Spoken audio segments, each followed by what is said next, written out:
Sometimes zipper doesn't close, so you see, first we should pull it down like this. Okay, then we take the hammer and the pliers. Take the zipper by the pliers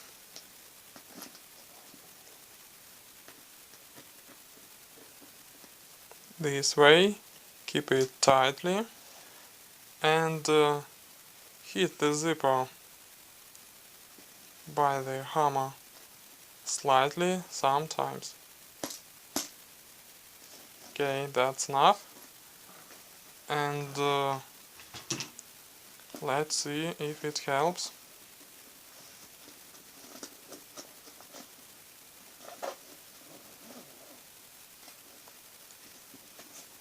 Okay, no problem.